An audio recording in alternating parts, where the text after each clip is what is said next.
అవుననమాట. చాలా చాలా టేస్టీగా ఉంటుంది. ఇప్పుడు ఈ ములక్కాడల్ని బాగా ఫ్రై చేసుకోండి. డీప్ ఫ్రై అయితే అవసరం లేదు. మీరు ఎలా ఫ్రై చేసుకున్నా సరిపోతుంది. ఈ కూర చాలా చాలా బావుంటుంది. అండ్ ఇప్పుడు నానబెట్టుకున్నాం కదండీ! నానబెట్టుకున్న జీడిపప్పులు మిక్సీ జార్‌లోకి తీసుకుంటున్నాం. తీసుకొని బర్రా బర్రా బర్రామని మిక్సీ చేస్తే ఇలా పేస్ట్ లాగా వస్తది. ఇప్పుడు మిగిలిపోయిన నూనెలో అదే ములక్కాడలన్నీ పక్కన పెట్టుకున్నాం కదా ప్లేట్‌లో, ఆ నూనెలో గుండు మినపప్పు అయితే వేయాలి. గుండు మినపప్పు ఎప్పుడు తెల్లగానే ఉంటుంది, గుర్తుపెట్టుకోండి. ఇప్పుడు ఇందులో ఆవాలు కూడా వేసేసుకున్నాం. కొంచెం అనమాట పోపు దినుసులు మీకు ఆల్రెడీ తెలుసు, తాలింపు అని కూడా అంటారు. ఇందులో కొంచెం జీలకర్ర కూడా యాడ్ చేసాం. ఇందులో మినపప్పు, జీలకర్ర, ఆవాలు ఈ మూడిటి వలన టేస్ట్ అయితే చాలా బాగుంటుంది. ఇలా కదుపుకుంటూ ఉండండి, లేకపోతే మాడిపోతుంది పోపు, సరేనా?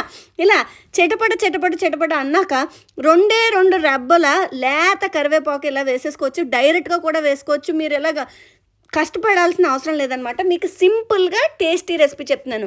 మీ